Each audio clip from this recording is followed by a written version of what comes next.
After a year of battling the COVID-19 pandemic, some things have become amply clear. In a fight that still rages on, we have a very limited armory, and not everyone seems to have India's best interests at heart. Following COVID-19 related protocols and, more importantly, vaccination have emerged as the best defense against the pandemic. Thanks to sustained efforts of India's scientific community, we have not just got one, but two made in India vaccines. But at a critical time when we needed to build confidence, many political leaders decided to lead a campaign that seems to have hurt the country considerably. Hello and welcome to New India Junction. With an unprecedented spike in positive cases, many overnight experts have started a blame game. But at a time when vaccination could have greatly reduced the risk of new infections in India, why have these experts argued against it? I am Richa Dwivedi, and this is The Bottom Line.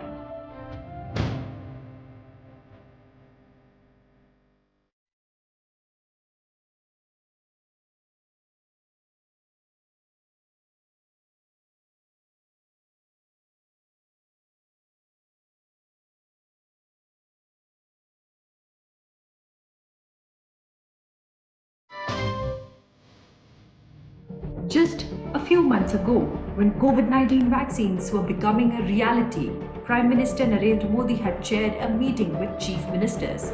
The agenda was to inform, motivate and prepare for a nationwide vaccination drive. Why did some ministers decide to skip the meet? During a global pandemic, could anything be more important than a COVID-19 vaccine? Do these leaders have anything to say now? Can they answer the thousands who have succumbed to the deadly virus? This is just the beginning. Political leaders in their official capacity as ministers in state governments ran a campaign against the Made in India co-vaccine. Were they aware that their campaign would most definitely result in hesitancy towards vaccination? Did they not know that the emergency approvals granted under the Drugs Controller General of India only came after relevant and substantiating data was submitted?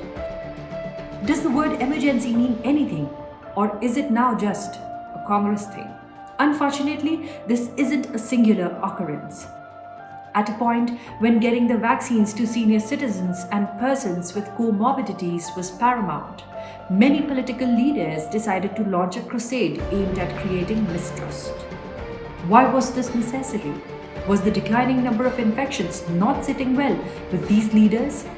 Was the hatred too great that sacrificing the very people that elected them was acceptable? Instead of instilling confidence within their constituents, why was public health sacrificed at the altar of political acumen? What's more, some even questioned why the vaccine was being rolled out in India. Was the hard work of our scientific community, published reports of promising efficacy data, and a government continually standing by the safety of the vaccines not enough? Why did these so-called leaders decide to misguide the population when the leadership was needed the most? The initial reluctance many Indians felt towards Made in India vaccines could have easily been dispelled with the right discourse. But that wasn't the case. Another disheartening development was when some media houses that claim honest journalism as their motto decided to join this campaign.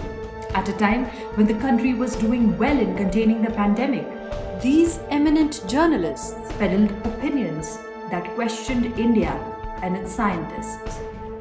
Was this not directly responsible for tarnishing the image of a sector that had left no stone unturned to help flatten the curve? At a time when we needed to build confidence in our national capacity, why were they coming up with terms like vaccine nationalism?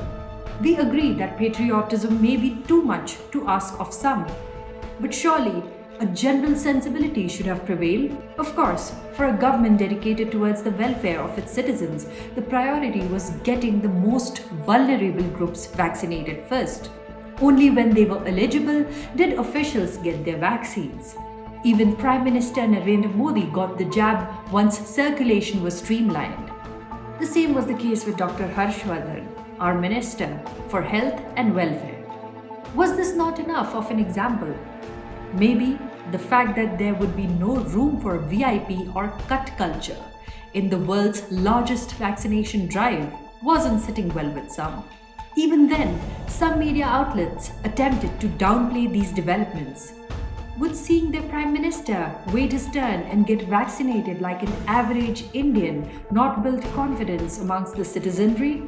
Should this event not be given high priority? Even some religious organizations made false and illogical claims to prevent vaccination in the country. Rightly so, claims that endangers precious lives should and must be termed as criminal. Don't you think? On one hand, when supply chains for essential supplies were already under pressure, was it intelligent to hold protests? Gatherings, several hundreds strong, should have been seen appropriately getting vaccinated, but instead, we saw massive encampments for protesters. Rather than running sorties to supply protesters, if the same people had helped control the pandemic, would India not be in a better position? And what can we say when protesting individuals begin to block trucks carrying vaccines?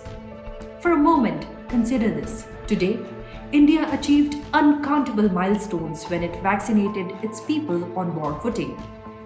With a swiftly declining rate of infections, if an even larger number of people had been motivated to get vaccinated, would the number not be even higher? More importantly, would this high number not be synonymous with an even better defense against the deadly virus?